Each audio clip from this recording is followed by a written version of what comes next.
ഫാത്തിമോദ girls higher secondary സ്കൂളിലെ little Kites അംഗങ്ങളുടെ group പ്രൊജക്റ്റിലേക്ക്.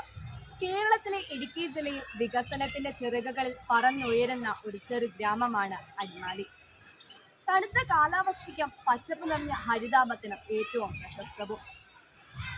തെക്കിന്റെ Kashmir എന്നറിയപ്പെടുന്ന മൂന്നാറിന്റെ കവാടം കൂടിയാണ് ഈ അടിമാലി. അടിമാലിന്റെ ചരിത്ര താളുകളിലേക്ക്. പ്രകൃതി സൗന്ദര്യത്തിനും തണുത്ത കാലാവസ്ഥയ്ക്കും പേരുകേട്ടതാണ്. ചരിത്രപരമായി അടിമാലിക്ക് ചുറ്റുമുള്ള പ്രദേശം നിബിഡ വനങ്ങളാൽ മൂടപ്പെട്ടിരിക്കുന്നു. ബ്രിട്ടീഷ് കൊളോണിയൽ കാലഘട്ടത്തിൽ തേയില, സുഗന്ധവ്യഞ്ജന തോട്ടങ്ങൾ സ്ഥാപിക്കുന്നതിനായി ബ്രിട്ടീഷുകാർ പശ്ചിമഘട്ട മേഖലയിൽ പര്യവേക്ഷണം ആരംഭിച്ചു. ഇന്ത്യയുടെ സ്വാതന്ത്ര്യാനന്തരം ഫലഭൂഷ്ടമായ ഭൂമിയിലും കൃഷിയിലെ അവസരങ്ങളിലും ആകൃഷ്ടരായി കൂടുതൽ ആളുകൾ എത്തിയതോടെ അടിമാലി വളർന്നുകൊണ്ടിരുന്നു. ഇന്ന് സുഗന്ധവ്യഞ്ജന തോട്ടങ്ങൾക്കും വെള്ളച്ചാട്ടങ്ങൾക്കും മൂന്നാർ പോലുള്ള പ്രശസ്തമായ വിനോദസഞ്ചാര കേന്ദ്രങ്ങളുടെ സാമീപ്യത്തിനും പേരുകേട്ട തിരക്കേറിയ നഗരമാണിത്.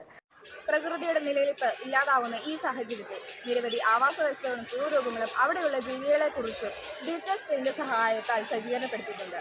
കുട്ടികളെ നീലക്കുറിഞ്ഞി ജൈവ വൈവിധ്യാലയത്തിന്റെ കവാടം ചിതൽപുറ്റിന്റെ രൂപമാതൃകയിൽ തയ്യാറാക്കിയിരിക്കുന്നു.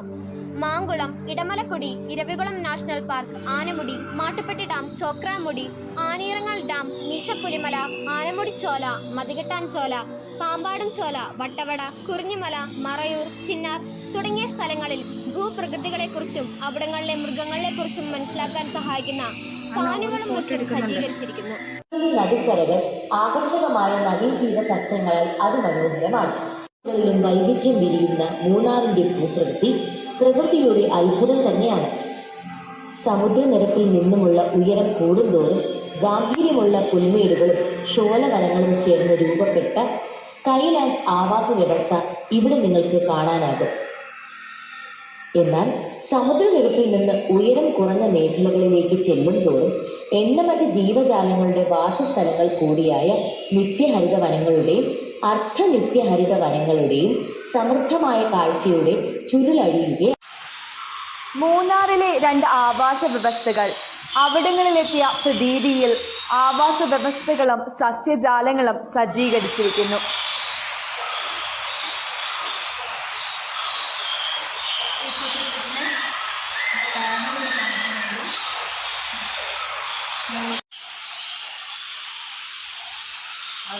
എനിക്കും ഈ സ്കൂളിലെ പിള്ളേരും കാണിച്ചിരുന്ന നല്ലതാണ്. ഈ ഓട്ടത്തിലാണോ പിള്ളേർക്കല്ല പോകണം. ഈ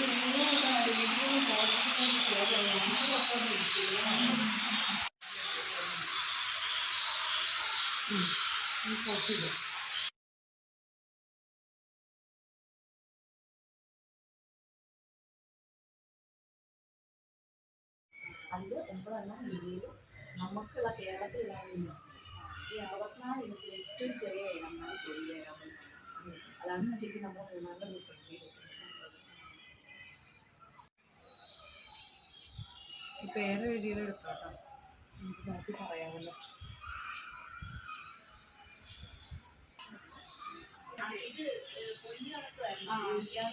നമ്മൾ ഇലക്ഷൻ്റെ ആവശ്യമായിട്ട്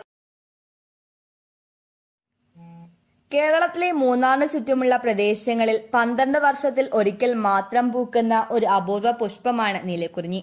പൂവിടുമ്പോൾ ലോകമെമ്പാടുമുള്ള വിനോദസഞ്ചാരികളെ ആകർഷിക്കുന്ന നീലപ്പുരപ്പിൽ മലഞ്ചെരിവുകളെ മൂടുന്നു. അവസാന പൂവ് 2018 സംഭവിച്ചു. അതായത് 2030 അടുത്ത പൂർണ്ണ പൂക്കാലം പ്രതീക്ഷിക്കുന്നു.